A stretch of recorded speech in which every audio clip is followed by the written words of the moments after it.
नमस्कार दोस्तों, आप सबका स्वागत है मेरे YouTube चैनल के ऊपर। और दोस्तों, आज के इस वीडियो के अंदर हम जानेंगे कि जो इस हफ्ते में 3 आईपीओ आ रहे हैं, उन तीनों में से अच्छा आईपीओ कौन सा है। मतलब हम डिफरेंट डिफरेंट क्राइटेरियाज के ऊपर बात करेंगे और हम जानेंगे कौन सा आईपीओ बेहतर रहेगा तीनों के अंदर।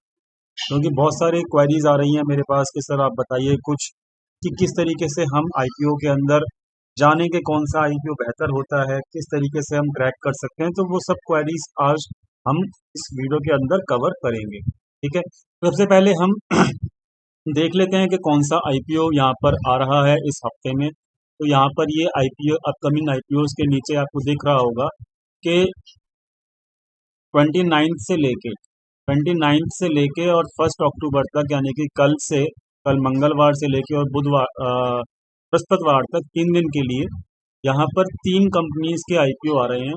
लिखिता infrastructure, Mazagon dock ship builders और यूटीआई एएमसी। और यहाँ पर जो इनका साइज है, आईपीओ के साइज, जितना पैसा वो उठाएंगे पब्लिक से इन आईपीओ के लिस्टिंग के दौरान, वो पैसा का साइज भी यहाँ पर दिया हुआ है। तो पहली लिखिता इंफ्रास्ट्रक्चर जो है वो 61 करोड़ रुपीस का आईपीओ लेके आई है, जो कि बहुत ही ज़्यादा छोटा है। जब छोटे आईपीओ होते हैं तो दोस्तों वहाँ पर आपको सब्सक्रिप्शन मिलना या अलॉटमेंट, सब्सक्रिप्शन तो क्या कहते हैं, अप्लाई तो आप कर सकते हो, लेकिन आपको अलॉटमेंट मिले या ना मिले इसका कोई भी वहाँ पर गारंटी नहीं होता है। तो यहाँ पर बहुत छोटा आईपीओ है लिखिता का। और यूटीआई एएमसी का आईपीओ बहुत अच्छा है, बहुत बड़ा आईपीओ है, 3000 करोड़ का आईपीओ है। और मैजागॉन का जो है यहाँ पर आईपीओ हम चेक करेंगे, इसकी पर्सनल डिटेल्स के अंदर जब जाएंगे तब यहाँ पर हम चेक कर सकते हैं कि इसका आईपीओ जो है, आईपीओ का जो साइज है इसका आप चेक कर सकते हो यहाँ पर।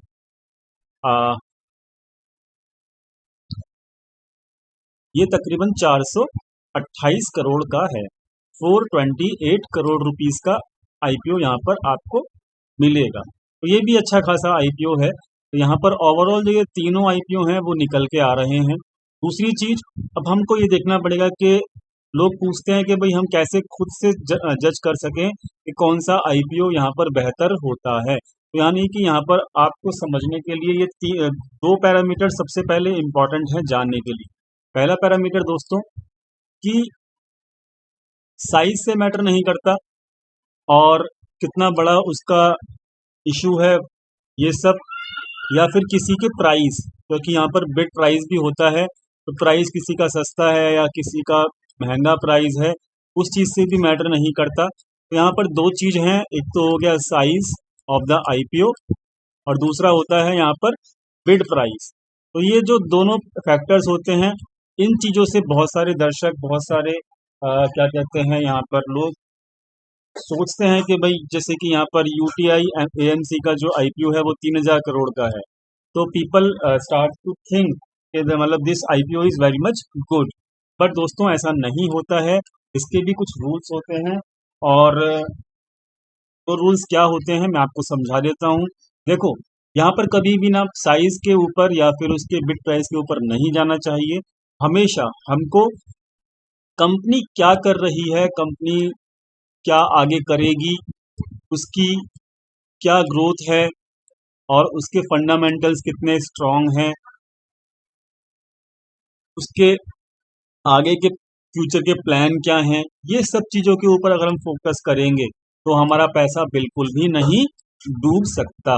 तो यहाँ पर इस चीज़ के ऊपर ख्याल रखना पड़ेगा और ये चीज़ हमारा पहला क्राइटेरिया होता है।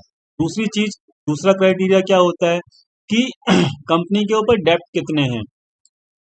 करंट में जब आईपीओ लिस्ट होता है तो हमको ये चेक करना होता है उसके फाइनेंशियल्स के अंदर जाके कि उसके कंपनी के ऊपर डेट कितने हैं, पहली चीज।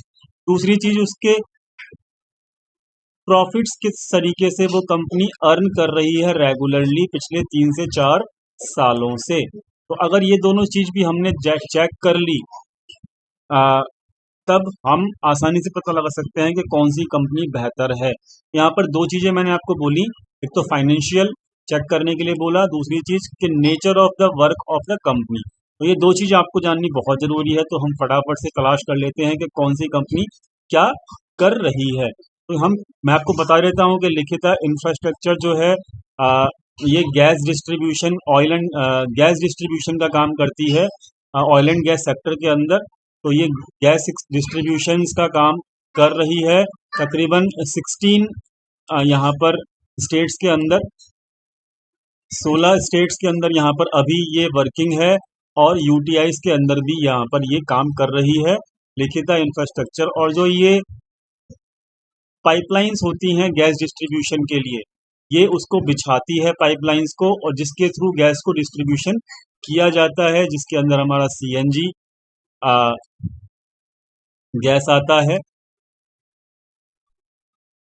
तो यहाँ पर जैसे कि हमारा आपका इंद्रप्रस्थ गैस लिमिटेड है आईजीएल, तो वो क्या करता है, वो कस्टमर को डायरेक्टली प्रोवाइड करता है। तो आईजीएल को गैस कैसे पहुंचता है कि जो लिखिता इंफ्रास्ट्रक्चर कंपनी जो है वो इनको गैस प्रोवाइड करती है थ्रू देयर पाइपलाइंस, जो कि पाइपलाइंस का रखरखाव, मेंटेनेंस और जो डिस्ट्रीब्यूशन ऑफ गैस जिसके थ्रू होता है वो पाइपलाइंस के थ्रू होता है। तो वो पाइपलाइंस को बिछाने का काम, उसका मेंटेनेंस करने का काम जो है वो ये कंपनी करती है।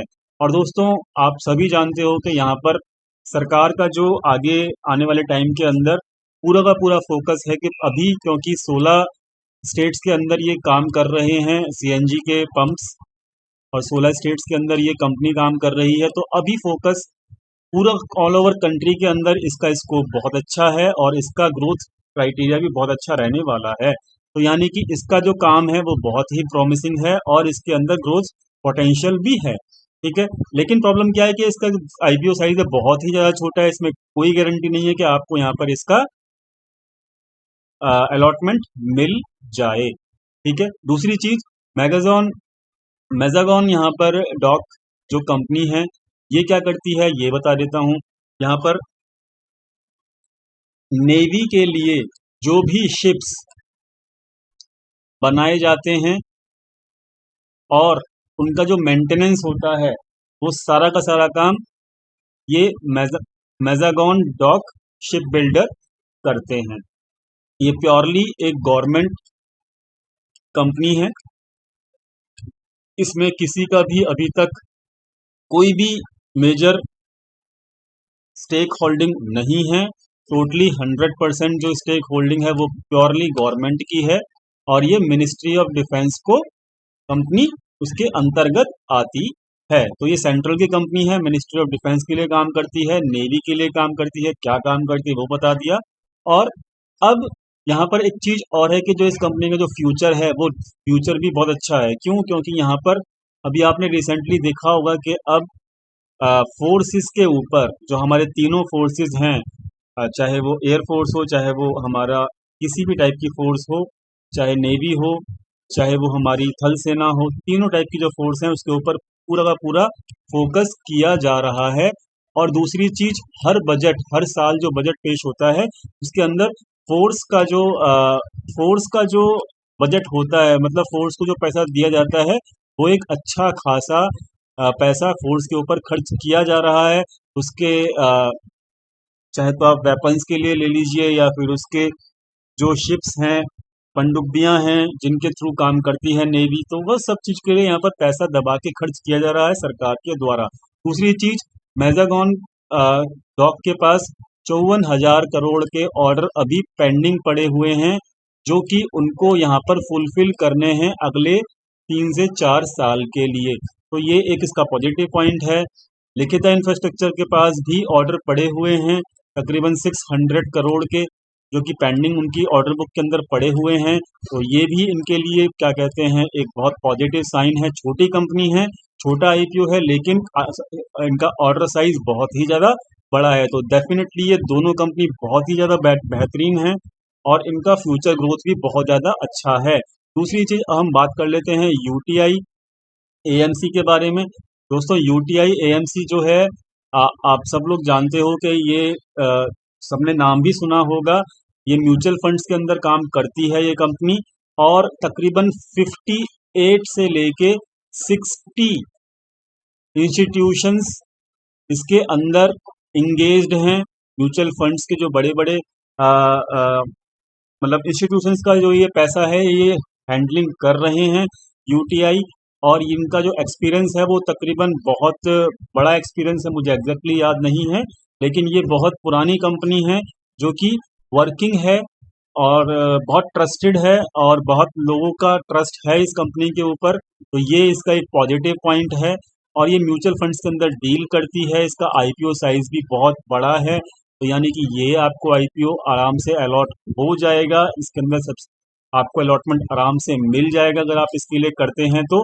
और यहाँ पर दूसरी चीज, क्योंकि यहाँ पर ये म्यूचुअल फंड्स जो हैं इनका पोर्टफोलियो भी आप जाके चेक कर सकते हो कि ये किस किस तरीके से यहाँ पर अपने इन्वेस्टर्स का पैसा मार्केट के अंदर लगाते हैं। तो ये क्या है, टोटली फंड मैनेजर्स का एक आप लगा लीजिए म्यूचुअल फंड्स मैनेजर का पूरा एक बहुत बड़ी कंपनी है जो कि बहुत लंबे समय से काम कर रही है, और लोगों का इसके अंदर ट्रस्ट बहुत बेहतरीन तरीके से बना हुआ है।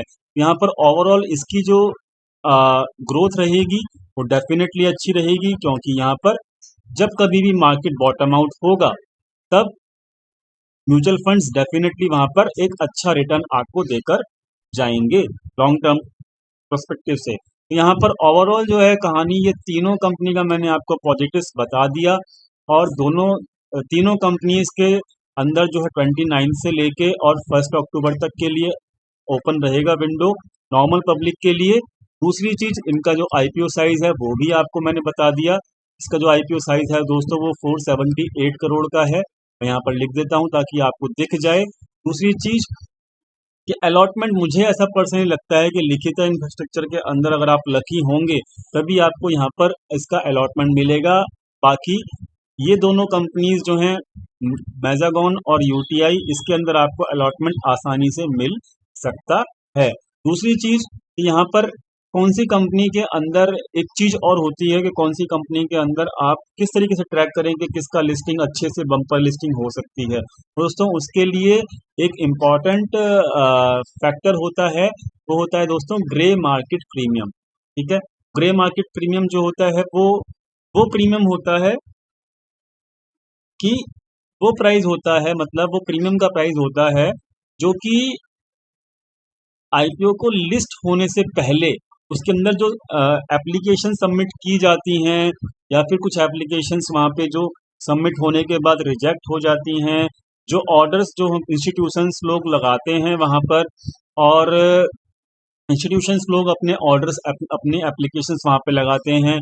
तो जब क्योंकि प्राइस जो होता है ना वो आईपीओ का लिस्ट होने से पहले ही फ्लक्चुएट होता रहता है ऑन द बेसिस ऑफ के वहाँ पर कितना ज़्यादा सब्सक्रिप्शन हो रहा है।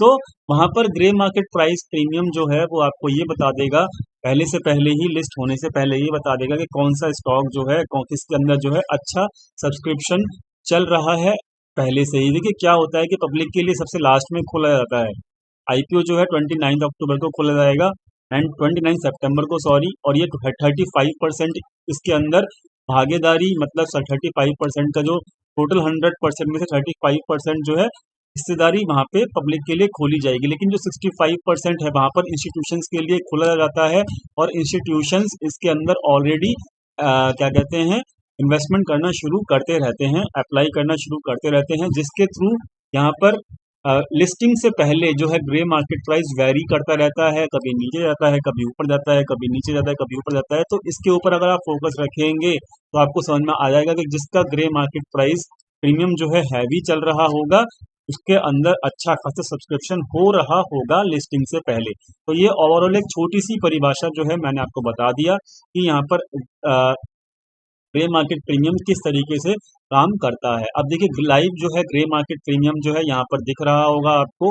ठीक है, अभी देखिए कैम्स जो है उसका ग्रे मार्केट प्रीमियम जो है 330 के आसपास चल रहा है। कैमकॉम जो है अभी लिस्ट नहीं हुआ है ये, और इसका जो प्रीमियम है दोस्तों ग्रे मार्केट प्रीमियम वो 390 के आसपास चल रहा है। एंजल ब्रोकिंग भी अभी लिस्ट नहीं हुआ है, ये 28 या 29 को लिस्ट 29 से या 30 को लिस्ट होगा ये कंपनी।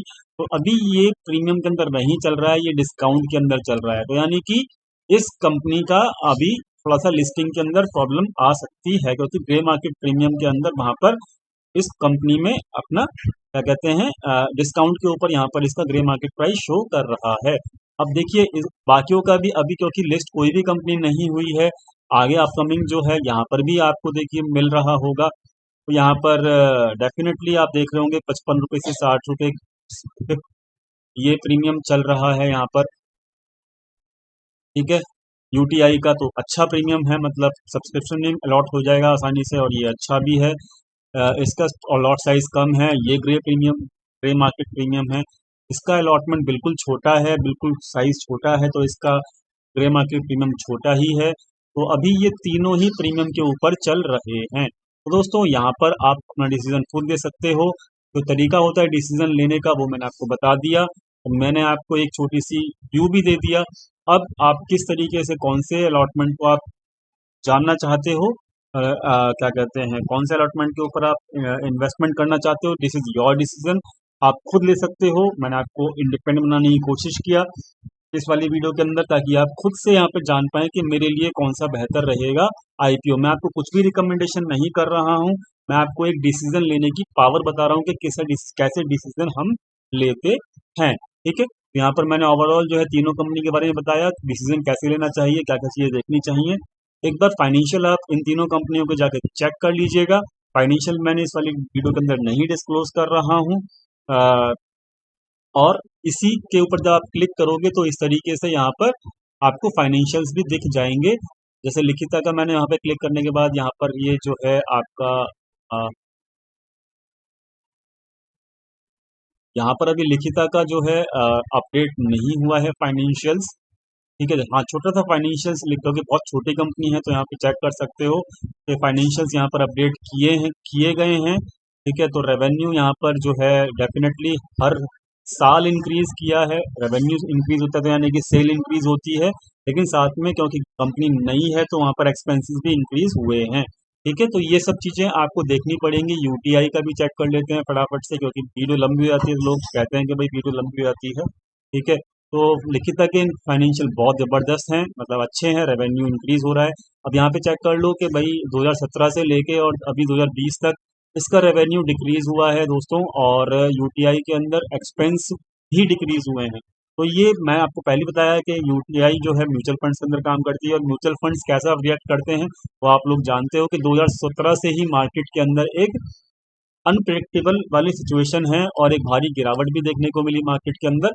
तो रेवेन्यू म्यूचुअल फंड्स का वैसे ही जनरेट होता है जैसा मार्केट चलती है, तो इसीलिए यहाँ पर इसके रेवेन्यू नीचे की तरफ जाते हुए नजर आ रहे हैं। लेकिन जब मार्केट बॉटम आउट करेगी डेफिनेटली इसके रेवेन्यू भी बढ़ेंगे। लॉन्ग टर्म प्रोस्पेक्टिव से ये यूटीआई अच्छा कंपनी है, और इसका फाइनेंशियल भी चेक कर लेते हैं दोस्तों फटाफट से। ये फाइनेंशियल आ गए हैं, तो इसका जो रेवेन्यू है, ये सरकारी कंपनी है जो नेवी के लिए काम करती है, तो रेवेन्यू जो है वो यहाँ पर बढ़ता हुआ नजर आ रहा है, यानी कि सेल अच्छी इंक्रीज हो रही है। एक्सपेंस भी बढ़ रहा है क्योंकि यहाँ पर कुछ क्योंकि मशीनरी बनाती है ये कंपनी, तो यहाँ पर जो डिफरेंट डिफरेंट पार्ट्स हैं वो डिफरेंट डिफरेंट कंपनी से इंपोर्ट होते होंगे, और ड्यू टू द लॉकडाउन वैसे भी यहाँ पर इंपोर्ट होने में डेफिनेटली प्रॉब्लम चल रही है 2020 के अंदर, और 2020 के अंदर इसके एक्सपेंसेस बढ़े हैं। तो यहाँ पर एक्सपेंसेस तो कंट्रोल किए जा सकते हैं मार्केट के द्वारा, उसकी कंपनी के द्वारा, मतलब वो कोई दिक्कत नहीं है, लेकिन रेवेन्यू डेफिनेटली इंक्रीज कर रहा है। यहाँ पर मैंने आपको तीनों के फाइनेंशियल भी दिखा दिए हैं। अब आप खुद फैसला ले सकते हो कि कौन सी कंपनी के अंदर आपको इन्वेस्टमेंट सब्सक्राइब अप्लाई करना चाहिए आईपीओ के लिए। और आई होप आपको यहाँ पे समझ में आ गया होगा कि आगे आने वाले आईपीओ के अंदर आप किस तरीके से इन्वेस्टमेंट कर सकते हैं। तो मैंने अपने कम्युनिटी टैब के ऊपर जो यूट्यूब मेंबर्स मेरे हैं, जो मेरा पर्सनल आईपीओ जिसके अंदर मैं अप्लाई करने की सोचूंगा कल, और मैं अप्लाई करूंगा कल, डेफिनेटली करूंगा, तो उसके बारे में मैंने ऑलरेडी यहाँ पर कम्युनिटी टैब के ऊपर मेंबर्स को, अपने यूट्यूब मेंबर्स को बता दिया है, और उसके पीछे के रीजंस जो हैं वो भी मैंने बता दिए हैं डेफिनेटली। तो वहाँ पर मैंने डिस्क्लोज कर दिया है कि मैं कौन से आईपीओ के अंदर इन्वेस्ट करने जा रहा हूँ। आई होप आपको यहाँ पे समझ में आया होगा कैसे इन्वेस्ट करते हैं आईपीओ के अंदर, और आपको यहाँ पर एक नई नॉलेज मिली होगी, सीखने को नई नॉलेज मिली है। तो प्लीज़ वीडियो को लाइक कीजिएगा, दोस्तों के साथ शेयर कीजिएगा, और चैनल को सब्सक्राइब करना मत भूलेगा दोस्तों। मिलते हैं हम कल अपनी नई वीडियो के अंदर कुछ नई लर्निंग के साथ। Thank you so much.